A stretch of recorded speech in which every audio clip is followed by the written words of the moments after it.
বন্ধুরা, একটি পানির ফিল্টার এখানে বানানো হলো।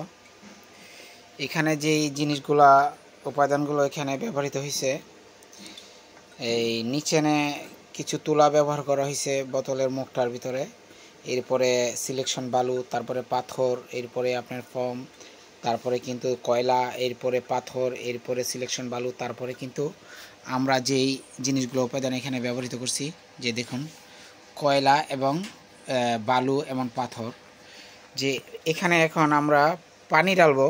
যে দেখুন, যে পানি ঢাললে এখানে পানিগুলো কি পরিস্থিতি হয় দেখুন। এখানে যে পানিগুলো আমরা ঢালতেছি, এখান থেকে এখন আমাদের ফিল্টার পানি হবে।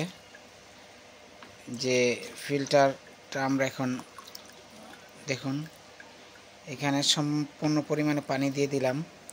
তো দেওয়ার ক্ষেত্রে এখন আমরা যে কাজটি করব, যে এখানে এই পানিটা দেখুন কত গোলা, দেখতেই পাচ্ছেন কি পরিমাণে পানি এখানে দেখুন। এই পানিটা কিন্তু এখানে দিয়ে ঠিক এই যে দেখুন, হ্যাঁ ফিল্টার হচ্ছে বন্ধুরা, ফিল্টারিং হচ্ছে। তো আমরা এখন দেখব যে কি পরিমাণে পানিটা এখানে পরিষ্কার হয়েছে। সেই পানিটা এখন এই কলের নিচ দিয়ে আমরা এখন নিব, কারণ এটা নিজেরই আমার তৈরি করা এই ফিল্টারিংটা। এখন যে দেখতেই পাচ্ছেন যে আমরা এখানে পানি নিব, এই যে পানিটা দেখুন, এখানে যে ওখানে যে পানিটা আর এখানে যে পানিটা আমরা কত বেশ কম।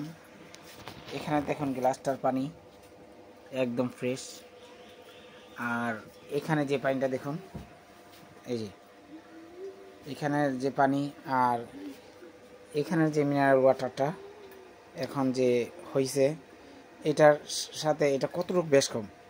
যে আপনারা নিজেরা চাইলে ঘরের ভিতরে এরকম যাদের ঘরে আয়রনযুক্ত পানি হয়, তারা কিন্তু চাইলে এই ধরনের ফিল্টার নিজেরাই বানিয়ে ঘরের ভিতরে আর্সেনিক মুক্ত পানি খেতে পারেন।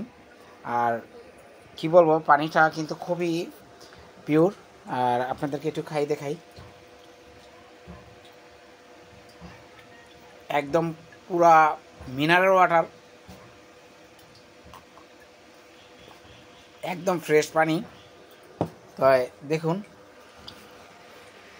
আর এই কাজের ধরনটা আমি সম্ভবত বলে দিলাম, আপনারা বুঝতে পারছেন।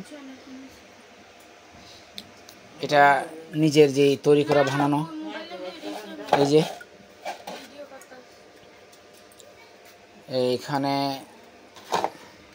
এই যে দেখেন একটা 5 লিটার পানির বোতল বা তেলের যেই বোতলগুলো আছে, এগুলো দিয়ে কিন্তু বানায়। এই যে এখন এটা কমপ্লিট হয়ে গেল।